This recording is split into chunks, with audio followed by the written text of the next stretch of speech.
Major League Baseball in 2020 hasn't exactly been normal. Expanded playoffs, cardboard fans, a 60-game season, Jacob deGrom throwing a 95 miles per hour slider, it's all been pretty hectic. I mean, just look at this pitch. How does a pitcher throw above the league average velocity for a fastball with an off-speed pitch? Like I said, this season has been hectic. Another aspect of 2020 baseball that has boggled my mind are the award races. When Mike Trout isn't the clear frontrunner for the AL MVP, you know something is wrong. Okay, maybe not wrong per se, but just look at the frontrunners for the AL MVP race. Jose Abreu, Shane Bieber, and Jose Ramirez. I'm not faulting them, they all had fantastic seasons, but I couldn't have predicted going into the season that these three players would be the frontrunners. However, I want to take a look at the NL MVP race. There's a plethora of players to choose from, but the player that will most likely win is Freddie Freeman,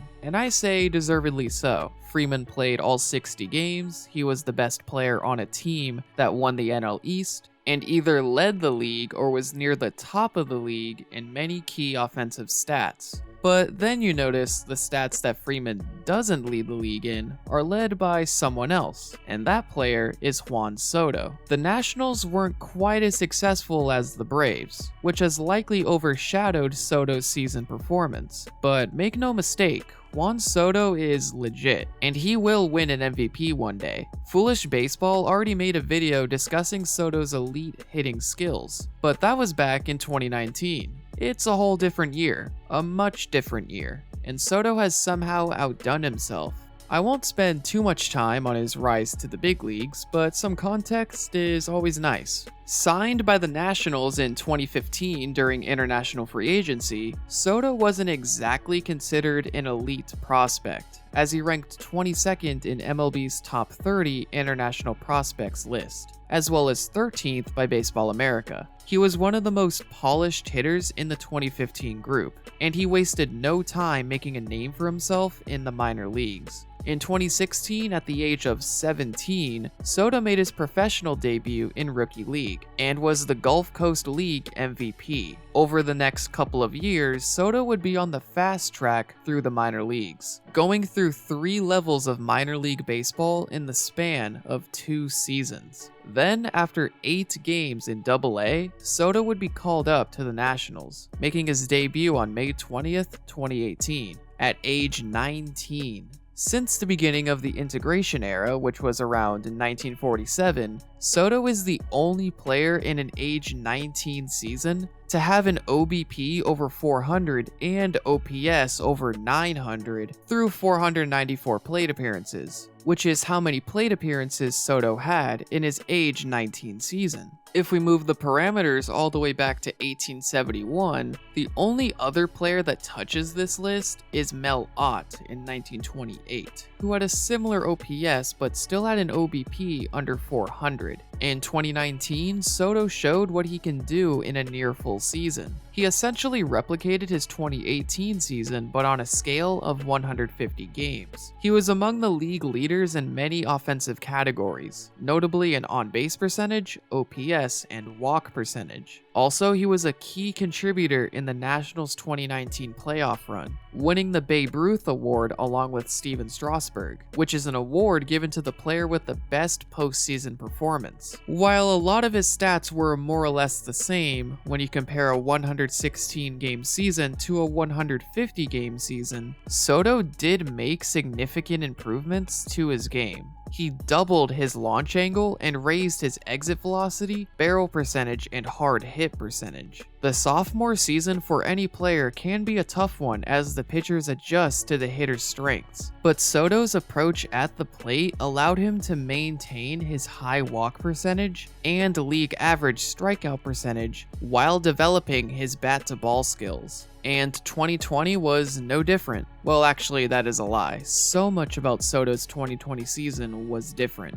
There's nothing I can do to prepare you for Soto's 2020 stats. I just have to show you. A WRC plus of 200 and an OPS plus of 212. Offensively, he was twice as effective as the league average hitter. Why are we not celebrating these numbers? These numbers should be put on a billboard that hangs right over Nationals Park, right next to the Howie Kendrick statue. Now, before I get ahead of myself, yes, 60 games is a small sample size. And Soto's sample size is even smaller as he played only 47 games due to a particular situation. But let's just take a look at how historic these numbers are. If we look throughout the entirety of MLB history, there have been 28 instances where a player has finished a season with an OPS plus of at least 212. However, 20 of these instances were between the years of 1871 and 1957. After 1957, it took until 1994 for another player to put up a season of this caliber. There were actually two players, Frank Thomas and Jeff Bagwell. Since then, Mark McGwire accomplished the feat during his 70 home run season in 1998, and Barry Bonds hit the mark 4 times between the years of 2001 and 2004. Of course, there may have been some outside influence, but the feat is still very impressive.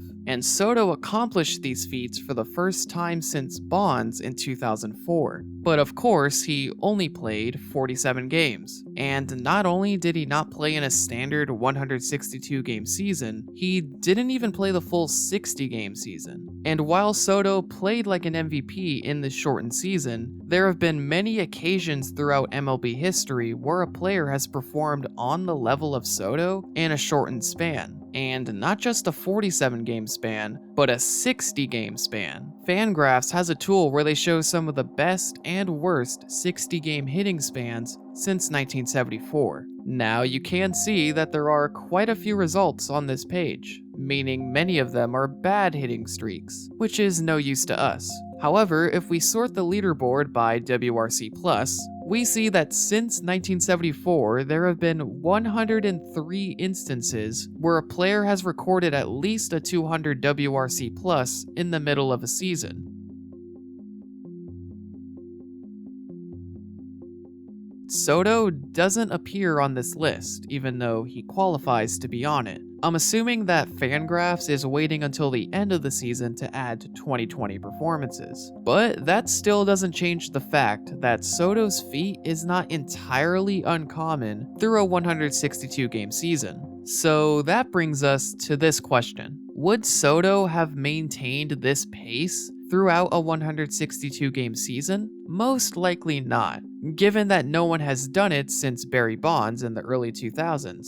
I think a good rule of thumb is if Mike Trout hasn't done it yet, it's very unlikely anyone else will. But in 2020's 60 game landscape, Soto is not only above the qualified amount of plate appearances to compete in award races, but according to the stats, it seems like he approached hitting in a different way. Let me explain. Take a look at his average launch angles since 2018. He was hitting a lot of ground balls in his rookie year, but he made some adjustments in 2019, resulting in more fly balls. But something changed in 2020. His average launch angle was lower than ever. The ideal launch angle starts around 15 degrees for line drives, and that goes as high as 35 degrees for home runs. So the optimal launch angle for both extra base hits and home runs is around 25 degrees. With a launch angle of 4.3 degrees, that's a recipe for routine ground balls. But while his ground ball percentage did raise significantly, he continued to maintain his elite average and OPS. He also continued to hit for power as shown with his slugging percentage and home runs. So how did he do this? Well, you could say he was just lucky, but I would disagree. Here is a collection of stats that include BABIP, hard hit percentage, barrel percentage, and expected weighted on base average. Throughout the league, Soto had the 15th highest BABIP out of 142 qualified players in 2020. When you compare Soto's career BABIP and his 2020 BABIP, it's understandable to question whether his level of production on balls in play is sustainable, especially because he's only played 313 career games. However, the other stats I've listed show that he's made adjustments to become a more efficient hitter. The improved hard hit percentage and barrel percentage, coupled with his increasing on-base percentage, shows that Soto has developed a very mature approach to the strike zone, considering he's only 21.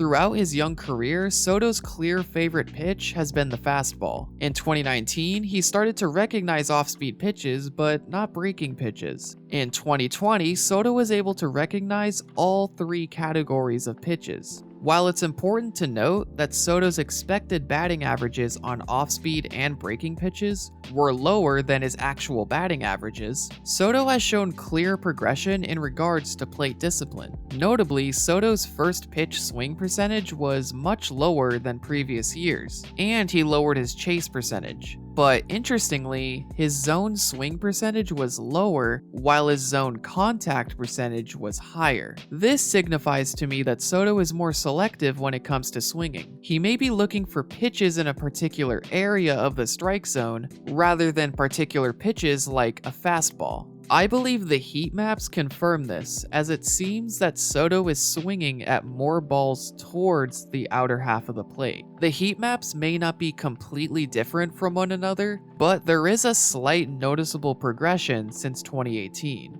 However, maybe it's easier to visualize if Soto tells you himself. You're very selective at the plate, and you're attributing it to your approach, right? You look for the pitch you want, and you're disciplined with it, correct? Yeah. That's what I'm thinking. Always look for one spot. If they're missing that spot, I can kill it. Yeah, I gotta kill it. Also, you have to take a look at where he is hitting the ball. We've clarified that he is hitting more ground balls, but he is also hitting more line drives. This stems from the fact that he has significantly decreased his pull percentage and increased his straight percentage, while keeping his opposite field percentage consistent. So I'd say I've clarified that Soto has elite plate discipline. But there's one other thing that's still messing with me. Soto was more successful than ever in 2020, but why did his average launch angle get so low? It would seem counterproductive to make that adjustment. Well, take a look at this graph. This shows that Soto's median launch angle is pretty similar to 2019. In 2020, his median launch angle was around 7 degrees. The difference between median and average is that the median is the middle value in a list of numbers, which can be a better representation of central tendency rather than average, where you just add up all the numbers and divide by the amount of numbers. So you could expect Soto's normal launch angle in 2020 to be around 7 degrees. Granted, this is still pretty low, and is a major difference compared to his 14-degree median in 2019. So while Soto may not continue on this Barry Bonds-like hitting streak throughout a full season, it's important to note his 2020 progression, turning into one of the most disciplined and efficient hitters in baseball. A lot will have to go right in order for Soto to maintain his 2020 production on a full season scale. I can't stress how unlikely that would be, but if there is anyone not named Mike Trout that could reach the 200 WRC plus and OPS plus club, it's Juan Soto. He missed 22% of the 2020 regular season, so Soto will likely not win the MVP. But if there is anything I've learned through the making of this video, it's that Soto has a real shot at becoming the best hitter in baseball, and I truly believe that. So in the words of Foolish Baseball, I'll leave you with this.